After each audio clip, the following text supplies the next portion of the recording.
what's in this bag. Now, what we've done this go around, is that Brian likes to complain that he can't get nose and can't taste this and it needs to open up, he needs to warm it up, blah, blah, blah. So what I've done here today is I poured it in these glasses already last week. So I just had time to open up for a full week. And now, man, this bag is tall. We are going to cover it up.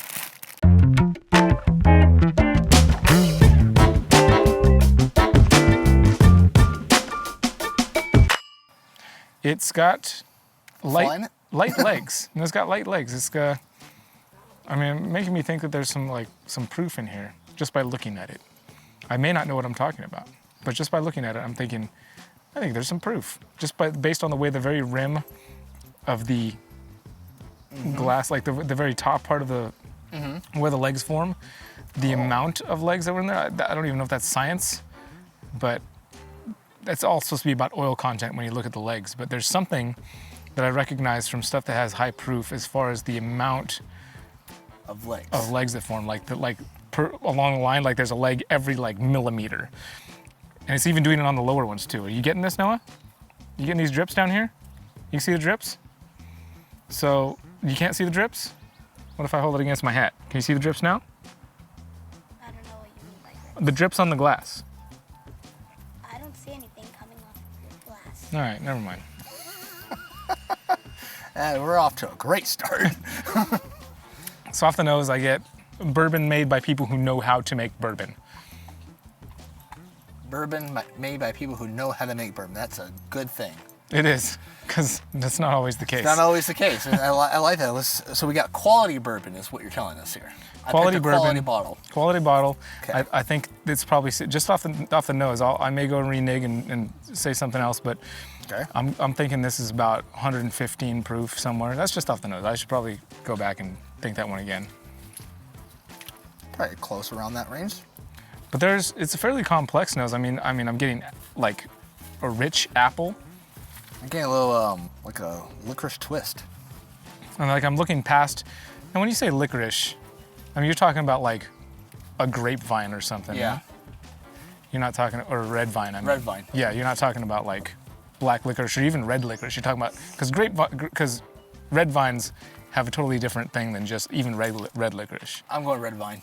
Yeah, they have more fruit, whereas like red licorice and even black, of course, black licorice, but red licorice has more of like a deeper sugary thing happening. The red vine has like some fruit action to it, and that's where I'm getting that red apple to like a red delicious. Now I don't really like red delicious because the texture of red delicious doesn't speak to me. It's just it's always a little too grainy for me. But as far as the flavor goes, they are nice and sweet, and that deep red apple I'm talking about. Now this is on top of the caramel. There's a caramel buried in there.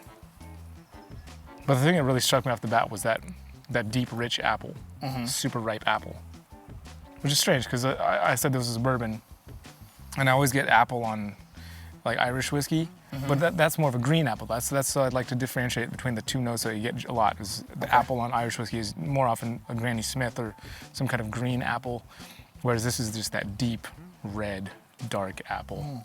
I'm gonna set it down. I want to let my nose kind of recenter itself. I'm going in. Oh. All right, go ahead.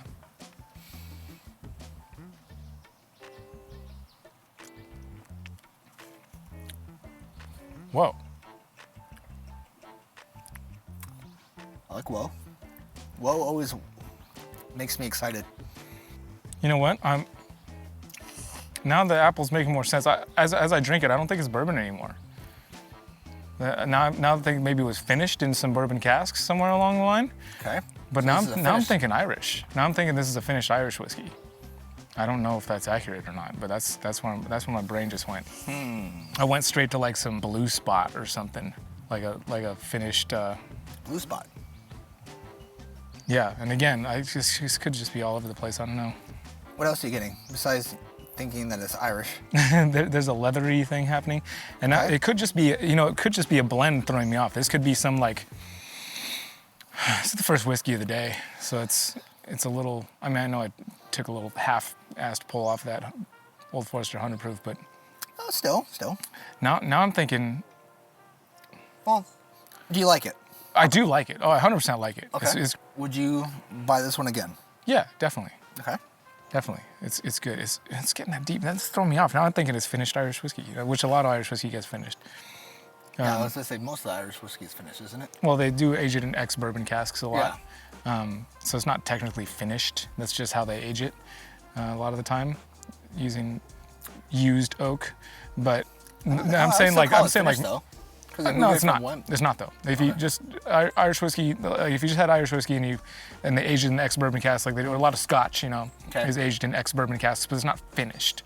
Okay. A finish is like if you put it into something else, and Like a whole new barrel. like a sherry, like a sherry cask, or a, Pedro Jimenez, or some Madeira casks, any kind of finish. Okay. But I mean, I can't get away from the Irish part now. After I drank it, I'm going for another sip. So if it's Irish, then would your red apple be true then that you're getting? Would it be more like your? No, I think it would be because the dark and the finish, like I think it is more of a red apple. Okay. Versus and it's getting those caramel things that were underneath would be indicative of the bourbon finish and maybe a little bit of the sherry, not bourbon finish, but the bourbon cask, and then the sherry finish and the Madeira or whatever. I'm thinking this is like a Madeira too, maybe, or it could be Barrel Craft Spirits. One of their like blends where they've got stuff from Indiana, Kentucky, and Tennessee, like some Dickel stuff, and that could be the Dickel throwing me into that word. How do you like it? Whew, when the minute you said Dickel, I want to put it down. But you know what it is. How do you like it? I like it. This is really good. I've never had this one before. Okay. At least I don't remember. And you'll probably correct me if we had it like last week, and you'd be like, "Yeah, this last week," and I'd be like, "I forgot." Yeah, you know what? Well, I need to learn on these ones where my specific purpose is to guess and try and figure out what it is that's in the bag. yeah. To go with my instincts, stop second guessing so much. Yeah, I But told on that you. first sip, What's in there? What's in that first gut? sip, I was just like, I went Blue Spot. I went Blue Spot Irish whiskey. That's where I went, and that's Okay. my final answer. Well, Brian, shall we? Please.